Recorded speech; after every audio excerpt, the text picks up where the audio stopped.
We're here to talk about the King of the Nerds. We're back for season 3. What makes this season different than the other seasons? Well, it's an odd number. Yeah. Right. And it's the distillation process. You know, what you learn between season 1 and season 2. Take the best of and the worst of, and keep the best and get rid of the worst. That's exactly right. I mean, we did, the first season, there were a couple of things that we felt needed tweaking and fixing. We did in the second season, but not everything. And I think by the third season, we have the best yet. The nerds are astonishing. I mean, a great group of nerds. We've always had great nerds. Right. These are great nerds, but in addition to that, we also have the comedy working. That's important to us. Mm-hmm. The comedy's working, the challenges are working, the nerds are working. Bobby and I are doing okay. We're doing okay. So between all of it, everything seemed to come together this year for some reason. Excellent. And so far we have had 2 female King of the Nerds. When are we changing the name to Queen of the Nerds? Well, it's a generic. Yeah. It's... We can't do that. The king can be a girl or a boy. Exactly. And also, the fact is... and of course, jury is still out at this point, but we're just going to have to see whether the boys can pick up their game, because frankly, at this point, they've been outplayed. Yeah, chicks rock. Absolutely. I agree, obviously. I want to know, what do you guys think the difference is between a nerd and a geek? A nerd is a specialist, and a geek is maybe just a awkwardly... That's an interesting definition. I hadn't thought of that. Awkwardly moving forward person. Awkwardly moving forward person. Well, I'd go with that. Yeah. But there's another one which I heard once in season 1. They were having this passionate discussion about the difference between nerds and geeks. Mm-hmm. We weren't there, but I was watching it on the video. And they were talking about the fact that a geek is, of course, traditionally geeks were people who bit the heads off chickens for, but in this context, geeks are highly specialized. So you have a Star Trek geek, but you have a nerd, a science fiction nerd. Oh. But a Star Trek geek is one who is very specific in one area, and nerd is more generalized. That was another version of it that I heard, which I also liked. Yeah, I like that one. That's a good one. I mean, the thing is, I don't know that there's a definition of anything. If you look up geek, it's the chicken version. Right. And if you look up nerd, that goes back to Dr. Seuss. I don't know if you knew that. I did not. Dr. Seuss was the first person to use the word nerd in 1953, the year He's I a was... bibliographer, so he knows these things. Well, Nerd fact. That's true.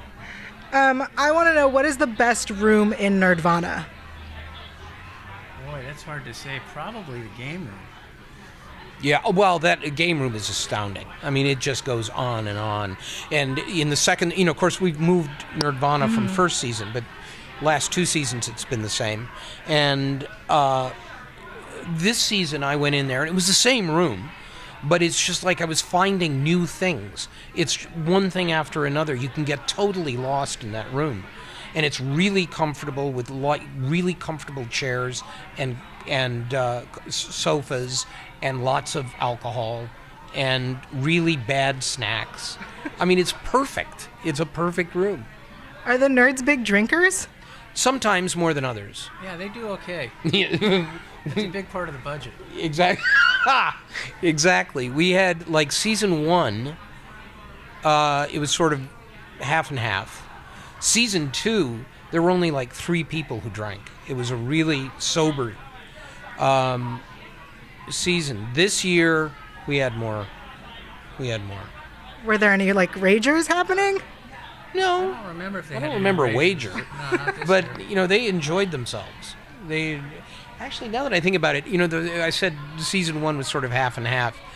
The thing was that season 1, the half that actually drank a lot. They did. And they really imbibed. It was really something to watch. Young people who can bounce back. But this season, it was more of a general thing. Okay, I have a few nerdy questions. Okay. All right. What is the best extinct nerd show that you think should come back on the air? Wow. It's not ours. No, we're still here. The best nerd show. I mean, the definition of nerd show, I'm not sure. So, some examples would be Firefly, Freaks and Geeks, Pushing Daisies. A show that the nerds love and want back. Okay, yeah. I guess Pushing Daisies would be a strong candidate. That would be a strong one. My vote, if we could live in an alternate universe where everything was exactly the same as it was 18 years ago, my choice would be Buffy. Yeah.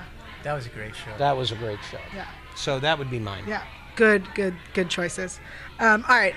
It's 2015. Aside from the hoverboard, what gadget from Back to the Future 2 do you want to see this year? Wow. That's I don't remember Back to the Future 2. That's how old I am.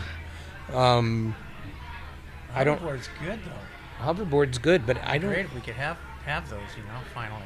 Yeah, I think we'll try and get one for season 4. There you go.